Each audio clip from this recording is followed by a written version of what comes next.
Hi friends, boiler operation engine preparation में आज का जो हमारा टॉपिक है वो है बॉयलर फ्यूल एनालिसिस। इसके बाद हम कंबस्शन पढ़ेंगे। कंबस्शन को इसके साथ मर्ज कर सकते थे, लेकिन क्या हुआ कि वो टॉपिक बहुत लंबा हो जाता, तो वो लगभग 1 घंटे से ऊपर का टॉपिक हो जाता, तो फिर वो पढ़ने में मज़ा में नहीं आता। तो हम इसको 2 पार्ट में पढ़ेंगे। पहले फ्यूल के बारे में जानेंगे, फिर उसके कंबस्शन के बारे में जानेंगे, तो ज़्यादा अच्छे से और ईजिली समझ पाएंगे अच्छे से। और चलिए स्टार्ट करते हैं, चूँकि टॉपिक थोड़ा सा लंबा है और इसका बहुत इंपॉर्टेंट है। हर पॉइंट बीओई में पूछा हुआ है, रिपीटेटिंग टाइप पूछा हुआ है, हर बार पूछता है, तो ये तो आपको पढ़ना ही पढ़ना है। हर टॉपिक वही चीज़ें जो आपको बीओई में आती हैं। स्टार्ट करते हैं टॉपिक फ्यूल से। फ्यूल सब्सटेंस, वो सब्सटेंस जिसको कि हम एक टेम्परेचर, एलिवेटेड टेम्परेचर पर किसी सोर्स के द्वारा गर्म करते हैं, सोर्स के द्वारा इग्नाइट करते हैं, मतलब जलाते हैं, तो केमिकली रिएक्ट करता है ऑक्सीजन के साथ और रिलीज करता है ह्यूज अमाउंट ऑफ हीट। यानी कि जो हीट रिलीज होती है उसको एक्सोथर्मिक हीट भी बोलते हैं, या फिर जो जो रिएक्शन होता है उसको एक्सोथर्मिक रिएक्शन भी बोलते हैं। तो बेसिकली ये 3 प्रकार का होता है: लिक्विड फ्यूल, सॉलिड फ्यूल और गैसेस फ्यूल। तो स्टार्ट करते हैं लिक्विड फ्यूल से। आपके प्लांट में जो भी लाइट अप के लिए, या फिर अगर आपके पास ऑयल फायर्ड बॉयलर है तो नॉर्मली HSD, FO या फिर LDO का फॉर्म, LDO HSD दोनों सेम ही होता है, तो यूज़ होते होंगे। LSHS भी कहीं कहीं यूज़ होता है, लो सल्फर हैवी स्टॉक वाला, इसमें सल्फर कंटेंट कम होता है, तो इसलिए इसको ज़्यादा प्रीफर करते हैं जहाँ सल्फर की जहाँ पे अवेलेबल होता है जिस प्लांट में, और प्लांट अगर उस LSHS के लिए डिज़ाइन है तो आपका जो प्लांट जो भी है लिक्विड फ्यूल, ये सब ये मेनली ये तीनों ही यूज़ होते हैं अपने हमारे प्लांट्स में, जो थर्मल पावर प्लांट हैं, तो उनके बारे में हम पहले उनके बारे में ही पढ़ेंगे हम। और तो सबसे पहले हम इनकी फिजिकल प्रॉपर्टी के बारे में देखते हैं। तो डेंसिटी की बात आती है, तो डेंसिटी वही हमारा जो नॉर्मली होता है कि हाँ, द द्रव्यमान बटा आयतन, mass of the fuel to that of the volume of the fuel at a reference temperature of 15 degree, 15 degree centigrade पर मेजर करते हैं, और इसका मेजरमेंट हाइड्रोमीटर के द्वारा होता है। इसकी यूनिट kg पर मीटर क्यूब होती है। स्पेसिफिक ग्रेविटी ये रिस्पेक्टिव होता है density respect to the water, मतलब कि जो पानी के रिस्पेक्ट में एक फिक्स वॉल्यूम ऑफ ऑयल को लेते हैं, उसका weight divided by the fix volume of the water का, उसी वॉल्यूम जितना है। अगर हमारा 10 ml का हमने ऑयल लिया है, तो 10 ml पानी को, दोनों के वेट को हम डिवाइड करते हैं, तो हमारा उसकी स्पेसिफिक ग्रेविटी निकलती है। तो एक तरह से हम इसको बोल सकते हैं, हाँ, इनके रिस्पेक्ट में डेंसिटी रेशियो बोल सकते हैं आप इसको। तो ये डेंसिटी रेशियो होता है रिस्पेक्ट टू द वाटर। तो हमारा अगर बात करें तो जो LDO की स्पेसिफिक ग्रेविटी होती है वो 0.85 से 0.87 होती है, कम होती है। FOQ से ज़्यादा होती है, 0.89 से 0.95 के बीच में वेरी करती है। और लो सल्फर हैवी स्टॉक की जो स्पेसिफिक ग्रेविटी होती है वो होती है 0.88 से 0.98 तक होती है। तो ये वेरी करती रहती है अपनी वैल्यूज़ में। हाँ, विस्कोसिटी से हम जानते हैं, हाँ, पहले भी पढ़ चुके हैं हम ना। टरबाइन जो ल्यू बॉयल पढ़ा था हमने, उसमें इन सब चीज़ों को पहले भी पढ़े हैं हम। ये फिर भी एक बार रिवीजन कर लेते हैं। कहाँ specific, it's a measure of internal resistance to flow. Viscosity क्या होता है कि अपने जो ऑयल के बीच में इंटरमॉलिक्यूलर होते हैं, उनके बीच में रेजिस्टेंस होता है। कभी क्या होता है कि वो बहुत, जब ठंडा होता है तेल, तो जो इंटरमॉलिक्यूलर्स होते हैं वो बहुत पास होते हैं, बहुत गाढ़ा, बहुत स्लो मूव करता है। लेकिन जैसे टेम्परेचर बढ़ाते हैं वो उनके बीच में डिस्टेंस बढ़ जाता है और ऑयल बहुत फ्लोएबल हो जाता है और फ्लो होने लगता है। तो जैसे से इट डिपेंड अपॉन टेम्परेचर, जैसा मैं इसमें लिखा हुआ है, एंड डिक्रीजेज, विस्कोसिटी डिक्रीज करती है जैसे जैसे टेम्परेचर इंक्रीज करता है। इसकी जो मेजरमेंट होती है वो स्टोक या सेंटी स्टोक्स होता है, यूनिट जो होता है नॉर्मली, लेकिन इसको एंगुलर, सेबोल्ट और रेडवुड में भी मेज़र करते हैं। तो ये भी क्वेश्चन ऑब्जेक्टिव में ज़्यादातर आ जाते हैं। कहाँ इसका पूछ लेगा कहाँ इनमें से कौन सा यूनिट है, तो इस होता है 3 यूनिट दे दें और ऑल ऑफ दिस बोल दें, या फिर एक अलग यूनिट दे के आपको पूछ सकते हैं। और इसकी जो मेजरमेंट होती है वो विस्कोमीटर से करते हैं विस्कोसिटी की। फ्लैश पॉइंट जो होता है, it is a temperature at which the fuel can B heated so that the vapour give of flashes momentarily when a open flame is passed. तो ये क्या होता है कि मतलब हम जब ये उस टेम्परेचर तक हम ऑयल को गर्म करते हैं, जो हमारा फ्यूल ऑयल है, जहाँ पर अगर हम एक ओपन फ्लेम को उसके ऊपर ले जाते हैं, तो एक थोड़ी देर के लिए एक फ्लैश जनरेट होता है। ये परमानेंट फ्लैश नहीं होता है, ये मोमेंटली होता है, मतलब फ्लैश जनरेट होके तो वो होता है। लेकिन अगर वो फ्लैश फायर पकड़ लेता है तो वो फायर पॉइंट होता है। तो इसलिए फ्लैश पॉइंट और फायर पॉइंट में कंफ्यूज नहीं होने का। फायर पॉइंट होता है नॉर्मली 100 डिग्री सेंटीग्रेड, आप बोल सकते हैं एबव होता है, कम कम थोड़ा सा कम ज़्यादा हो सकता है, लेकिन नॉर्मली ये फायर पॉइंट क्या होता है ज़्यादा होता है as compare to flash point. Fire point पे क्या होता है, आग पकड़ लेती है, जैसा हम पढ़ेंगे उसके बारे में। तो जो एफ का फ्लैश पॉइंट होता है वो 66 डिग्री सेंटीग्रेड होता है। पोर पॉइंट की बात करें तो पोर पॉइंट वो टेम्परेचर जिसमें कि हम ऑयल को, मिनिमम टेम्परेचर है वो जिसमें कि हम ऑयल को पंप कर सकते हैं, या फिर under prescribe condition it can also be lowest temperature at which the fuel can be pumpable, जिसपे को वो ऑयल फ्लो हो सकता है और उसको हम पंप कर सकते हैं। वो मिनिमम टेम्परेचर, उसके नीचे हम ऑयल को पंप नहीं कर सकते हैं। तो वो टेम्परेचर हम एक्सपेरिमेंटल वैल्यू से निकलता है, एक्सपेरिमेंट से निकलता है। हमें जब हम ऑयल परचेज करते हैं तो ये सब चीज़ें कैरेक्टरिस्टिक्स हमको लिखी होती हैं कि हाँ वो जो हमने ऑयल परचेज किया है उसका फ्लैश पॉइंट, पोर पॉइंट क्या है, तो उसके हिसाब से हमको उसका टेम्परेचर मेंटेन करना पड़ता है। फायर पॉइंट जैसा मैंने बताया था कि हाँ ये टेम्परेचर क्या होता है, फ्लैश पॉइंट ज़्यादा होता है। जब हम एक ओपन फ्लेम को उसके ऊपर रखते हैं तो ये एक गिव सफिशिएंट वेपर जनरेट करता है और continuously and usually burn continuously, और ये फायर पकड़ लेगा और आग जलने लगता है उस पर, फायर पॉइंट पे। ऑटो इग्निशन पॉइंट मतलब ऑयल को उस टेम्परेचर तक हीट करना जहाँ पे वो अपने आप फायर पकड़ ले, तो वो उसको बोलते हैं ऑटो इग्निशन टेम्परेचर। ठीक है, ये इस different from different types of liquids. ठीक है, फ्यूल एटमाइजेशन, जैसा कि हमको पता है अगर हम पावर प्लांट में है कि हमारा एटमाइजेशन जो होता है वो हमारा कितना भी ऑयल कम विस्कस क्यों ना हो, उसकी विस्कोसिटी कम क्यों ना हो, और हम कितने भी टेम्परेचर हीट क्यों नहीं किया हो, लेकिन अगर हमने ऑयल को एटमाइज नहीं किया है तो फर्नेस में हमारा वो ऑयल कंप्लीट बर्न नहीं होगा, बाय ग्रेविटी वो गिर जाएगा। तो हम क्या करते हैं कि एटमाइजेशन के थ्रू उसके सरफेस कांटेक्ट को बढ़ा देते हैं, मतलब सरफेस एरिया एटमाइजेशन से छोटे छोटे पार्टिकल्स में ऑयल ब्रेक हो जाता है और इंस्टेंट फायर पकड़ लेता है और हीट लिबरेट करता है। तो ये क्या होता है कि हाँ फ्यूल को एटमाइजेशन करना जरूरी होता है। ये एटमाइजेशन स्टीम के द्वारा या फिर हम एयर के द्वारा भी करते हैं। नेक्स्ट हम बात करेंगे स्पेसिफिक हीट के बारे में। जो सेम ऐसा अपना जैसा वाटर की स्पेसिफिक हीट होती है वैसे हम ऑयल का भी स्पेसिफिक निकालते हैं कि amount of kilo calorie of needed, यानी कि एक केजी ऑफ ऑयल का टेम्परेचर 1 डिग्री सेंटीग्रेड बढ़ाने के जितना किलो कैलोरी ऑफ हीट की ज़रूरत पड़ती है उसको हम स्पेसिफिक हीट बोलते हैं। उसकी यूनिट किलो कैलोरी पर केजी ऑफ पर डिग्री सेंटीग्रेड होती है। इसकी वैल्यू 0.22 से 0.28 के बीच में वेरी करती है और डिपेंड अपॉन स्पेसिफिक ग्रेविटी के ऊपर डिपेंड करती है। कैलोरीफिक वैल्यू की बात करें तो कैलोरीफिक वैल्यू हमारा जो हीट वैल्यू बोल सकते हैं कि हाँ उस फ्यूल के अंदर कितना हीट है, मतलब हीट हम इससे बोलते हैं कि अगर वो बर्न करेंगे तो कितना हीट लिबरेट होगा, तो वो हमारा कैलोरीफिक वैल्यू डिसाइड करता है। तो हमारा कोई भी फ्यूल हो, चाहे लिक्विड हो, सॉलिड हो या गैसेस फ्यूल हो, उसकी एक कैलोरीफिक वैल्यू होती है। उसको मेजरमेंट अगर गैसेस फ्यूल है तो हम मीटर क्यूब में NM³ या मीटर क्यूब में मेज़र करते हैं। ऑयल है तो अपना ऑयल को अपना लीटर में करते हैं, कितना लीटर में आता है। और अपना ये कहते हैं अपना सॉलिड फ्यूल है तो हमारा पर केजी ऑफ कितना किलो कैलोरी हीट लिबरेट करता है। तो हम डिपेंड करता है फ्यूल कैसा है उसके ऊपर से कितना उसकी CV कितनी है। तो हमारी कैलोरीफिक वैल्यू उस फ्यूल के बारे में बताती है कि हाँ वो फ्यूल अगर बर्न करते हैं तो कितना हीट लिबरेट करता है। तो हम अगर बात करें तो हाँ ये 2 प्रकार की होती है, ग्रॉस कैलोरीफिक वैल्यू और नेट कैलोरीफिक वैल्यू। इन दोनों के बीच में डिफरेंस ये होता है कि हाँ जो अगर हमारे फ्यूल के अंदर मॉइस्चर और हाइड्रोजन है तो क्या होता है कि हाइड्रोजन क्या होगा कि हाँ ऑक्सीजन के साथ रिएक्शन करके मॉइस्चर बनाएगा, तो अल्टीमेटली हमें कितना मॉइस्चर हमारे फ्यूल में है, वो अगर हाइड्रोजन भी है तो भी वो मॉइस्चर में बनने वाला है अल्टीमेटली।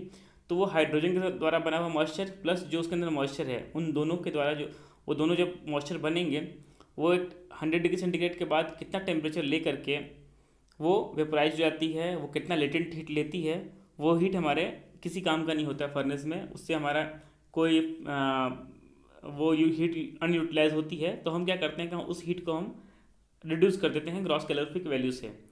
तो वो कैसे निकालते हैं उसका फार्मूला है, अभी हम नेक्स्ट पेज में देखेंगे।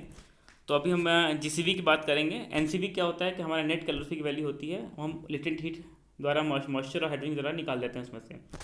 तो हम GCV की अगर बात करें तो किरोसिन की जो होती है GCV होती है 11,100 होती है, डीजल ऑयल की 10,800, LDO की 10,700, फर्नेस ऑयल 10,500 और LHS की 10,600 होती है। नियर अबाउट सब सेम है, लगभग ज़्यादा डिफरेंस नहीं है।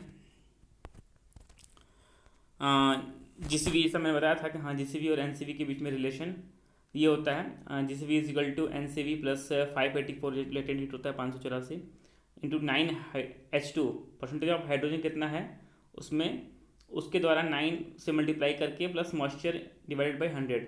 ये 9H2 क्यों लेते हैं, क्योंकि अगर हम रिएक्शन पे ध्यान दें कि H2 plus O2 is equal to H2O, इसमें क्या होता है कि हाइड्रोजन के एटॉमिक वेट 1 होता है, तो ये 2 हम लेते हैं और यहाँ ये इसका इस हिसाब से कहते हैं ये 18 होता है। यानी कि अगर हम 2 ग्राम या 2 kg ऑफ हाइड्रोजन लेते हैं तो उससे 18 kg या 18 ग्राम ऑफ हमारा वाटर बनता है। तो एक लेंगे तो कितना हो जाएगा, 9 बनेगा। तो 1 अगर है 1 ग्राम है तो 9 ग्राम ऑफ वाटर बनेगा। इसलिए यहाँ पर हम लेते हैं कि हाँ अगर उस फ्यूल के अंदर 1 ग्राम या 2 ग्राम है तो उसका 9 टाइम्स ऑफ वाटर बनेगा और प्लस मॉइस्चर, इन दोनों का जो सम आएगा उसको हम लेटेंट हीट के द्वारा मल्टीप्लाई करेंगे। जो भी आएगा हीट, जो भी किलो कैलोरी में हीट आएगा उसको हम GCV में से सब्ट्रैक्ट कर देंगे तो हमारा NCV आ जाएगा। ठीक है, अगर आपको नहीं समझ में आया तो प्लीज़ कमेंट करिएगा। इसको मैंने एक अपना फेसबुक पे पेज भी बनाया है जो डिस्कशन के लिए यूज़ होगा। उस पर बहुत सारे क्वेश्चंस मैं डालता रहूँगा और उसके आंसर्स भी, तो उस पर हम डिस्कस करते रहेंगे आपस में। जिनको भी अगर जो भी प्रिपरेशन करना चाहते हैं और इंटरेस्टेड कैंडिडेट के लिए है। केवल ऐसा नहीं कि हाँ आप क्वेश्चन करके आप भूल गए, आपको उस पर रिसर्च करिए। आप नहीं आता है फिर पूछिएगा, मैं आपको वीडियो में बताऊंगा लास्ट में कि हाँ कौन सा पेज है। फेसबुक पेज पर हम डिस्कस करेंगे, उसके बारे में जानेंगे। अगर आपको नहीं समझ में आता है तो हम उसको वहाँ पे इसका पूरा कैलकुलेशन मैं दिखा दूँगा आपको।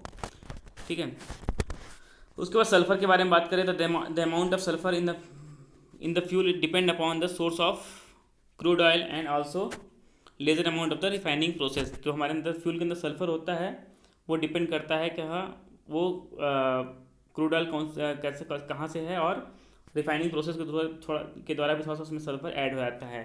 सल्फ़र हमारा फ्यूल में बहुत ही मायने रखता है, क्योंकि सल्फ़र के द्वारा ही हमारे चिमनी की हाइट भी डिसाइड होती है। सल्फ़र के द्वारा एक वन ऑफ द रीज़न है कि हाँ हमारा चिमनी की हाइट है सल्फ़र पे डिपेंड करता है। कैसे करता है इसको हम देखेंगे, हमारा चिमनी हाइट कैसे सल्फ़र पे डिपेंड करता है, उसके बारे में भी हम चिमनी के बारे में पढ़ेंगे तो ये फार्मूला को ले आएंगे। वैसे अगर आप एक्सपीरियंस आपको वेल नोन है आपके लिए, तो अगर हम सल्फ़र की बात करें तो हमारा किरोसिन में 0.05 to 0.2 होता है, डीजल ऑयल में 0.05 to 0.25, LDO 0.5 to 1.8, furnace 2 to 4 and LSHS में बिलो 0.5% सल्फ़र होता है।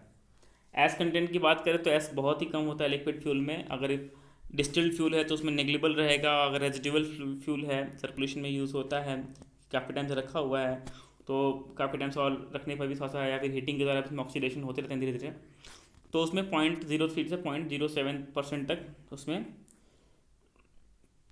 रहते हैं एस, जो sodium, vanadium, calcium, magnesium, silicon, iron, aluminium, निकल के फॉर्म में कुछ भी हो सकता है। ठीक है,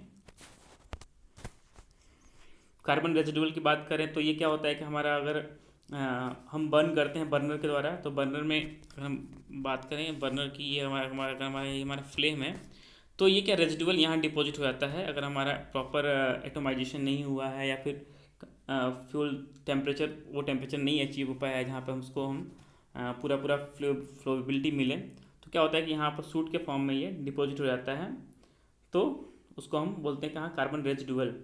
तो ये क्या होता है 1% residual oil content carbon residual depend from 1% और वो, अगर टेम्परेचर कम है तो ज़्यादा रेजिडुअल बढ़ जाएगा।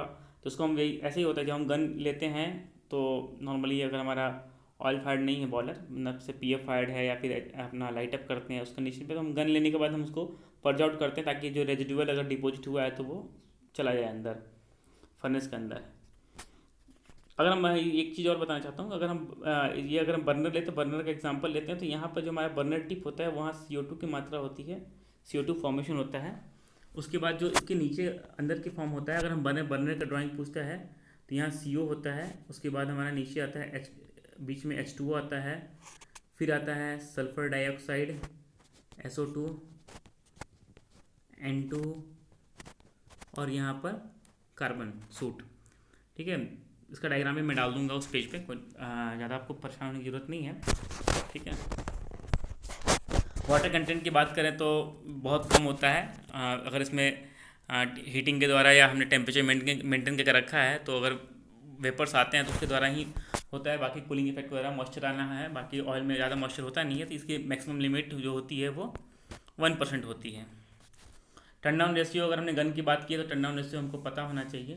टर्न डाउन रेशियो बॉलर का भी होता है और गन का भी होता है, तो ये हमारा मैन्युफैक्चरर द्वारा डिसाइड किया जाता है। ज़्यादा अगर टर्न डाउन रेशियो है तो हमारा ये डिसाइड करता है कि हमारा जो मैक्सिमम डिज़ाइन वैल्यू है, अगर हमारे जो गन की है, अगर मान लीजिए वो 400-500 के या लीटर या 1000 लीटर की कैपेसिटी वाला गन है, तो वो 1000 लीटर डिज़ाइन कैपेसिटी है उसकी पर आवर की, तो वो मिनिमम कितने पे चलेगा, मतलब अगर हम उसको 200 पे चलाएं तो क्या वो चलेगा क्या? अगर टर्न डाउन रेशियो उसका 2 है तो नहीं चलेगा, उसकी मिनिमम जो है वैल्यू 500 तक होनी चाहिए। तो टर्न डाउन रेशियो डिसाइड करता है कि हम उसमें मिनिमम कितना फ्यूल भेज सकते हैं उस गन से। तो ये हमारा मैन्युफैक्चरर द्वारा डिज़ाइन किया जाता है, तो डिसाइड करता है कि हाँ मैक्सिमम उसकी कितनी डिज़ाइन वैल्यू है to the of the minimum. अगर उसका जैसे एग्जांपल में दिया होगा कि turn down ratio between the minimum capacity at an burner and sustain good and efficient combustion as compared to the design maximum capacity of the burner. If turn down ratio is 4:1, it means that at even 25% of the burner rating, atomization of oil will be efficient and good combustion will sustain. यानी कि अगर हमारा turn down ratio 4:1 है और हमारा 1000 litre का gun है, तो हम 250 लीटर तक अगर उसमें सप्लाई कर रहे हैं तो आराम से हमारा एटोमाइजेशन प्रॉपर है, तो वो प्रॉपर एटोमाइजेशन के कंडीशन में वो गन सस्टेन रहेगी। उसके नीचे वो क्या है, वो बंद भी हो सकती है और सस्टेन ना करे, कुछ भी हो सकता है। तो हमारा टर्न डाउन रेशियो होगा उसने हमने मैन्युफैक्चरर ने दिया है कि हाँ 4 है, तो हमारा 250 तक वो काम करना चाहिए। अगर वो काम नहीं कर रहा है तो हमें मैन्युफैक्चरर को कांटेक्ट करना है। नेक्स्ट हमारा जो फ्यूल था वो सॉलिड फ्यूल है। सॉलिड फ्यूल में हमें पता ही है कि हाँ हमारा कोल, हमारे पावर प्लांट में सबसे ज़्यादा कोल यूज़ होता है, तो वाइडली यूज जो वो है वो कोल है। और कोल हमें पता है कि हाँ जो हज़ारों सालों लाखों साल में जब हमारे पेड़ पौधे जो होते हैं वो जब पेड़ ज़मीन के नीचे दब जाते हैं तो कैसे फॉर्म होता है कि हम हाई प्रेशर अर्थ के टेम्परेचर और प्रेशर के कारण एब्सेंस ऑफ ऑक्सीजन में ये धीरे धीरे डिग्रेड होते हैं, और ये कार्बोनाइजेशन मतलब एक प्रोसेस होता है, इसके थ्रू हमारा कार्बन फॉर्मेशन होता है कार्बन का। तो डिके होने के साथ कार्बन फॉर्मेशन, इसको कार्बनाइजेशन बोलते हैं। ये अभी आपको वर्ड आपको कई बार मिलेगा। तो ऐसा मिलियंस ऑफ ईयर में ये कार्बन फॉर्मेशन, कोल फॉर्मेशन होता है। अगर हम क्लासिफिकेशन की बात करें तो मेन हमारे जो क्लासिफिकेशन हम कार्बन के ऊपर डिज़ाइन करते हैं कि हमारे कार्बन परसेंटेज वीएम कितना है और एस कितना है, मॉइस्चर कितना है, उसके हिसाब से हम करते हैं। तो अगर हम बात करें तो सबसे ज़्यादा अगर हम बात कर रहे हैं तो लिग्नाइट, अगर हमारा AFBC और CFBC बॉलर है तो यूज़ होता है, PF में तो नहीं होता है। CFBC और AFBC बॉलर में लिग्नाइट यूज़ करते हैं। तो brownish and very soft coal having low heating value होती है उसकी, 3000 के आसपास होती है उसकी हीटिंग में, 3 से 3500 के आसपास होती है। और इसके अंदर जो मॉइस्चर होता है वो 30 to 50% होता है। पीट की बात करें तो fibrous coal form by partial carbonisation, मतलब कि हमारा बहुत कम उसमें कोल फॉर्मेशन हुआ है, मतलब डिग्रेड कम हुआ है कार्बन, मतलब वो पहले ही हमने निकाल लिया है। जब जो मिलियंस ऑफ ईयर्स बोलते हैं ना जब बनता है, तो सबसे जो पुराना कोल होता है वो सबसे ज़्यादा उसमें कार्बन परसेंटेज होते हैं। जो अगर कम पुराना होता है कोल तो उसमें कम होता है, उसका कार्बोनेशन कम हुआ है, उसको पार्शियल कार्बोनेशन हुआ है, बल्कि हाई वुड मतलब लकड़ी की तरह होता है, काफ़ी भारी होता है एंड हाई मॉइस्चर कंटेंट होता है उसके अंदर। लेकिन जो सबसे पुराना, अगर काफ़ी पुराना कोल है उसमें मॉइस्चर कंटेंट बहुत कम होगा। जैसे कि हम बात करेंगे अभी एंथ्रासाइट के बारे में। बिटुमिनस की बात करें तो बिटुमिनस सबसे ज़्यादा हमारे पावर प्लांट में जो यूज़ होता है, चाहे हमारे यहाँ बोलिए या फिर कहीं भी बिटुमिनस होता है, वो भी उसमें सब कैटेगरीज है, सेमी बिटुमिनस, सब बिटुमिनस, डिपेंड अपॉन इसकी कैलोरीफिक वैल्यू के हिसाब से हम उसको डिवाइड करते हैं। बट हमारे यहाँ ज़्यादातर बिटुमिनस कोल ही यूज़ करते हैं। तो highly use in power plant and having CV higher than the lignite. It also have a volatile matter होता है। It is characterised semi and sub bituminous coal. Anthracite जैसा मैंने बताया कि सबसे पुराना, अगर हमारा काफ़ी टाइम पुराना दबा हुआ है, वेजिटेबल मैटर अंदर दबा हुआ है, तो काफ़ी टाइम से तो उसके अंदर कोल कार्बन परसेंटेज ज़्यादा हो जाती हैं। तो इट्स हार्ड, काफ़ी हार्ड और डेंस होता है, डिफ़िकल्ट टू बर्न क्योंकि बहुत अंदर से हार्ड होता है ये, और हाइट इग्निशन टेम्परेचर होता है। टेम्परेचर भी इसको इग्नाइट करने के लिए भी टेम्परेचर बहुत चाहिए, लेकिन एक बार ये पकड़ेगा तो बहुत, ये स्पेशल बॉयलर में ही यूज़ किया जाता है। ऐसा नहीं है आपको हम अपने बॉयलर में हर जगह यूज़ कर पाएँ, ये स्पेशल बॉयलर डिज़ाइन किया जाता है, वहाँ पे यूज़ करते हैं इसको। कोक इट्स आर्टिफिशियल कोल, जैसा कि हमने पढ़ा है कि हाँ कोक कैसे फॉर्मेशन करते हैं। तो हम किसी कंटेनर में एब्सेंस ऑफ एयर में हम उसको हम हीट करते हैं लकड़ी को, तो धीरे धीरे धीरे धीरे उसमें हमारा कोक के फॉर्मेशन होता है, उसी में हमारा चारकोल भी निकलता है बाई प्रोडक्ट। ये सब चीज़ें क्या होता है ये, लेकिन ये भी डिफ़िकल्ट टू बर्न होता है और इसके अंदर मॉइस्चर धीरे धीरे सूख जाता है, निकल जाता है। तो ये आर्टिफिशियल कोल होता है, जो हम मैनमेड बोल सकते हैं इसको, आर्टिफिशियल है मैनमेड कोल। नेक्स्ट होता है हमारा बायोमास, सॉलिड फ्यूल में ही आता है। तो सबसे ज़्यादा बगास यूज़ करते हैं हमारे यहाँ बायोमास में। इट्स रिफ्यूज शुगर केन, हमें जो गन्ना होता है उसका जो हमने एक्सट्रैक्ट कर लिया जूस, उसके बाद जो रॉ प्रोडक्ट बचा उसको हम बॉयलर में जला करके बगास, उसको बगास बोलते हैं, वही उसी को, और उसको बॉयलर में एज अ फ्यूल यूज़ करते हैं। तो हैविंग 1 से 10% सुक्रोज होता है, सुक्रोज वाइज शुगर कंटेंट को सुक्रोज बोलते हैं। 40 to 60% मॉइस्चर होता है और 30 to 50% ऑफ वुड फाइबर होता है। कंबस्टन ऑफ कोल की बात करें तो वैसे तो कंबस्टन हम आगे पढ़ेंगे, लेकिन छोटा सा ये है कि हाँ मतलब कंबस्टन के लिए क्या है ज़रूरत पड़ती है, बट ये वैसे ये इसको हम कंबस्टन में ही पढ़ेंगे। तो the objective of combustion release all the heat of the fuel, this is achieve by controlling T temperature, height enough to ignite and maintain the ignition, turbulence or proper mixing of fuel and oxygen and time sufficient to complete the combustion। अगर हमें combustion को proper combustion करना है तो हमें 3T जो होती है मेन, टाइम, टेम्परेचर और टर्बुलेंस। टर्बुलेंस मतलब हमारे फ्यूल और एयर का मिक्सचर प्रॉपर होना चाहिए। तो ये हम कंबस्टिंग के बारे में पढ़ेंगे, ये हमारे कंबस्टिंग का टॉपिक है। फिर भी ये इसको मैंने ऐड कर दिया था, थोड़ा सा आपको ये इसके बारे में पढ़िएगा, फिर हम इसको डिस्कस तो करेंगे इसको आगे से। ठीक है, तो नॉर्मली हमारा टेम्परेचर मतलब कितने टाइम तक फ्यूल रहा फर्नेस में, कांटेक्ट ऑफ फायर के कांटेक्ट में कितने टाइम तक रहा, वो मायने रखता है प्रॉपर कंबस्टन के लिए। टर्बुलेंस, कितना एयर और फ्यूल का प्रॉपर मिक्सिंग हुआ, मिक्सचर बना, और टाइम, टेम्परेचर, और कितना टेम्परेचर तक, इग्निशन टेम्परेचर जो वहाँ पर है कि नहीं है। अगर मान लीजिए फ्यूल का इग्निशन टेम्परेचर हमारा 450 डिग्री सेंटीग्रेड है और जो हमने वहाँ पर टेम्परेचर दिया है फर्नेस में वो 400 के आसपास है, तो हमारा फ्यूल अगर अंदर जाता है तो भी वो इग्नाइट नहीं करेगा। तो ये तीनों चीज़ों पे हमारा डिपेंड करता है कंबस्टन, तो उसको हम कंबस्टन में पढ़ेंगे आगे। There are mainly 2 type of coal analysis, 2 तरह का होती है, प्रॉक्सिमेट एनालिसिस और अल्टीमेट एनालिसिस। ज़्यादातर प्लांट में प्रॉक्सिमेट करते हैं, बट अल्टीमेट भी कहीं कहीं करते हैं। तो ये प्रॉक्सिमेट में ज़्यादा कैलकुलेशन नहीं होता है, हमने इसमें फिक्स कार्बन करते हैं, वोलेटाइल मैटर, मॉइस्चर और एस कंटेंट निकालते हैं, उसके साथ साथ सल्फर भी निकालते हैं। सल्फर तो निकालना ही निकालना है, कोई भी फ्यूल हम यूज़ करते हैं तो black carbon is product which is hard to and difficult to burn compare to volatile matter. Volatile matter एक गैसेस फॉर्म होता है नॉर्मली, तो उसके कंपेरिजन में ये हार्ड होता है। इसमें mainly carbon it's range from 16 to 92%, अगर एंथ्रासाइट है तो 92% ऑफ कार्बन रहता है, 16 से 19% तक डिपेंड करता है कार्बन कितना है। वीएम की बात करें, दीज आर मीथेन्स, ये क्या होता है methane, hydrocarbon, hydrogen, carbon monoxide, incombustible gases like carbon dioxide and nitrogen, इन सब का मिक्सचर होता है। हमारा अगर कोल है तो उसके अंदर वीएम होता ही होता है, विटामिनस खासकर ज़्यादातर विटामिनस में होता है। तो ये सब चीज़ें क्या होती है कि वीएम का अलग ही है। वीएम वोलेटाइल मैटर क्या होता है, बहुत सारी चीज़ों को डिज़ाइन करता है। हमारा पूरा बॉयलर जो होता है, बॉयलर की हाइट और वेट तो है वो पूरा वीएम पर डिज़ाइन किया जाता है कि हमारा वीएम कितना होगा फ्यूल का। तो बहुत ही इंपॉर्टेंट पैरामीटर है ये वोलेटाइल मैटर।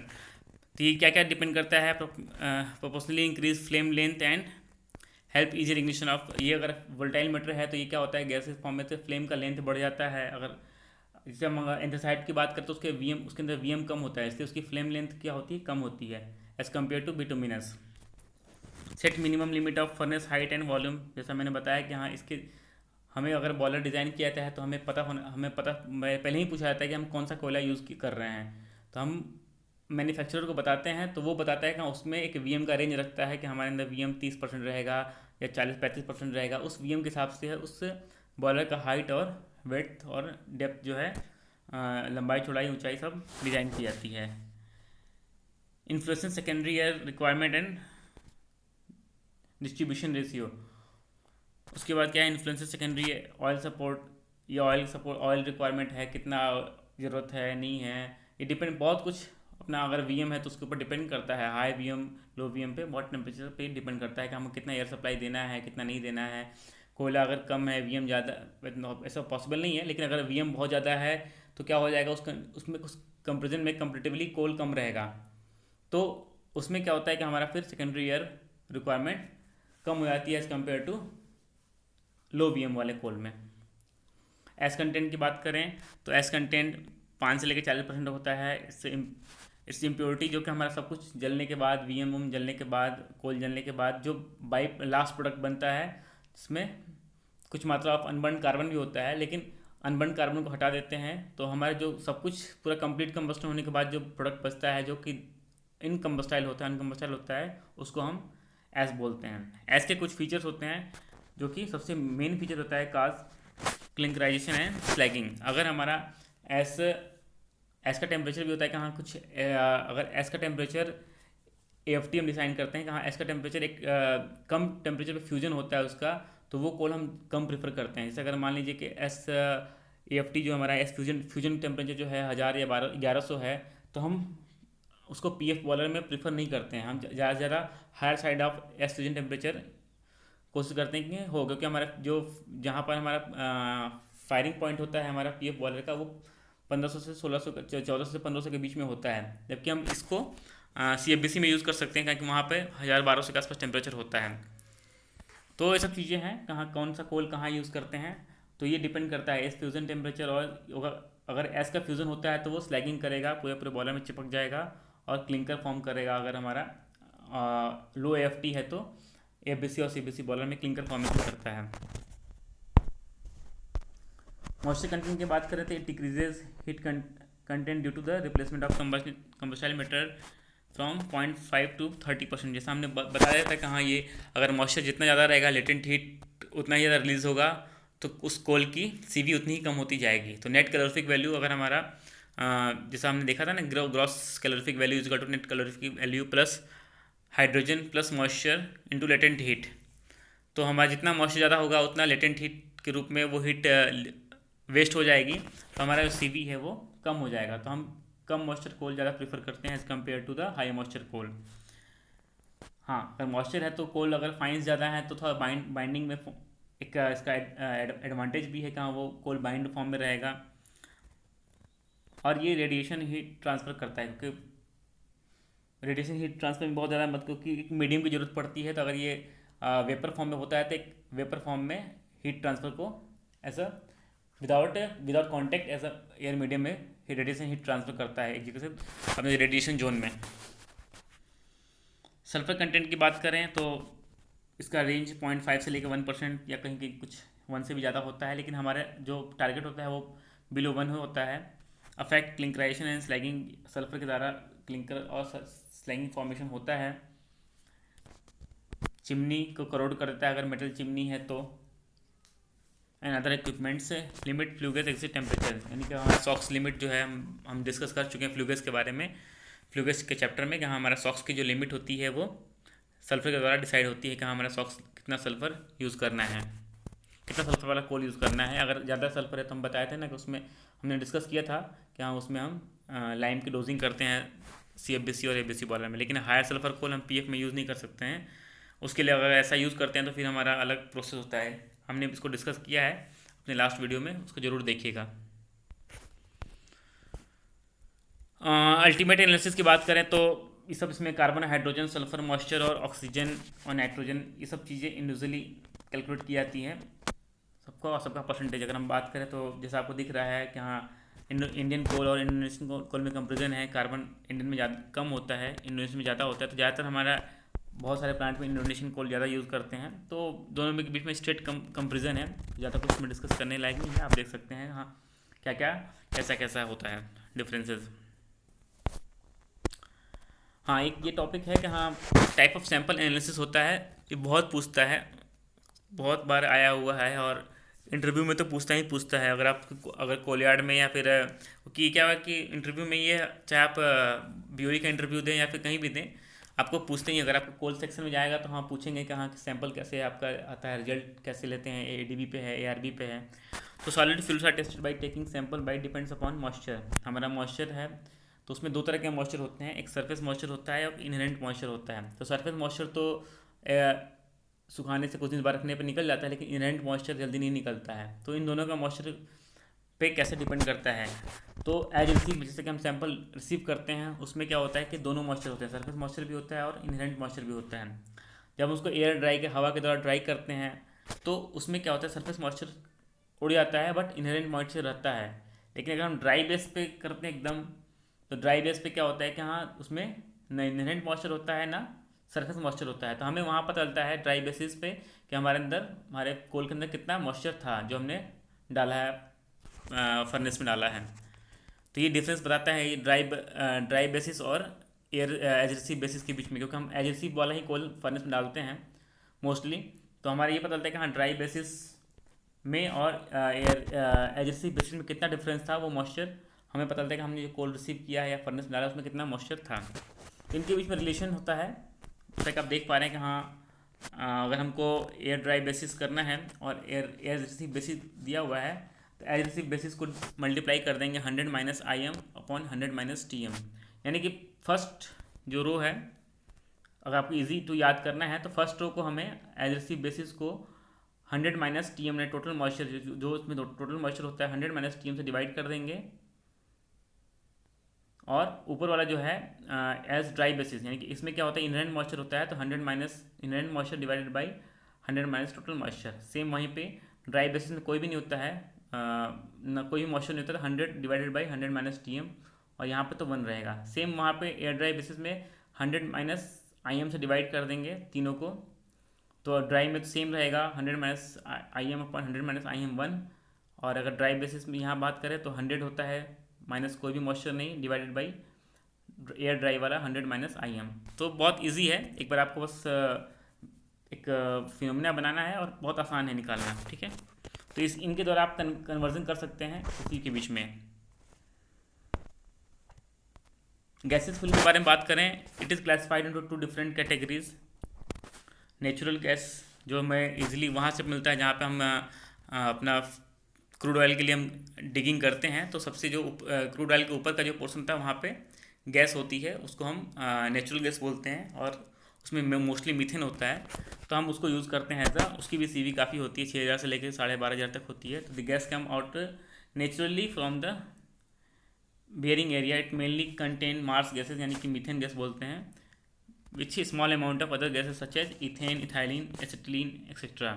इनकी जो सीवी होती है वो 6000 से 12,500 तक होती है।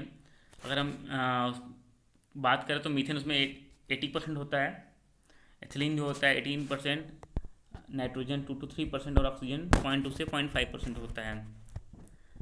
और कुछ प्रिपेयर्ड गैस होती हैं जो हम प्रिपेयर करते हैं उनको, उनमें से हैं कोल गैस हुआ, प्रोड्यूसर गैस हुआ, वाटर गैस हुआ, मॉन गैस, ब्लास्ट गैस, ये सब चीज़ें हमारा प्रिपेयर्ड गैस होती हैं, ये नेचुरली अकर्ड नहीं होती हैं। तो ये था हमारा फ्यूल के बारे में, फ्यूल एनालिसिस के बारे में। नेक्स्ट हम कंबस्टन के बारे में पढ़ेंगे आराम से, क्योंकि क्या है कि अब कुछ चीज़ें थी जो कंबस्टन में हम छोड़ना पड़ रहा था, क्योंकि काफ़ी लंबा वीडियो हो रहा था, ये वीडियो ही काफ़ी चला गया है, 30 मिनट से एबव है। तो कंबस्टन को हम आराम से पढ़ेंगे और चलते चलेंगे। कुछ भी कन्फ्यूज़न हो प्लीज़, हाँ मैंने बताया था आपको कि एक फेसबुक पेज है हमारा जो हमने बनाया है अब डिस्कशन के लिए ही, तो boiler operation engineering and turbine, तो उस पर जाइए। अभी जस्ट आई थिंक उस पर कोई ऐड नहीं हुआ है, जस्ट बनाया है डिस्कशन के लिए ही, और हेल्दी डिस्कशन, वहाँ पर कोई वैसा नहीं है आपको हेल्दी डिस्कशन करना है, केवल पावर पॉइंट का डिस्कशन करना है, इसलिए उनके लिए है जो डेडिकेटेड टू एग्जामिनेशन है या फिर डेडिकेटेड टू अपने फील्ड से डेडिकेटेड हैं, कोई भी हो आप आइए उस पर हेल्दी डिस्कशन कीजिए। आपको फिर हम उसके बारे में डिस्कस करेंगे क्या है कैसा है, कुछ कन्फ्यूज़न होगा और लोगों से पूछेंगे, और इससे रिलेटेड जो भी मुझे कुछ न्यूमेरिकल्स मिलेंगे मैं आपको डालता रहूँगा, और उस पर आप सॉल्यूशन डालते रहिएगा, और अगर आप नहीं होता तो फिर हम उस पर सॉल्यूशन भी डालेंगे। तो उस पर पेज पे हम हैं, आप आइए ज्वाइन करिए, और मिलते हैं अपने फिर नेक्स्ट टॉपिक में। तब तक के लिए गुड लक, बाय बाय, और प्लीज़ तैयारी करते रहिए। All the best, bye.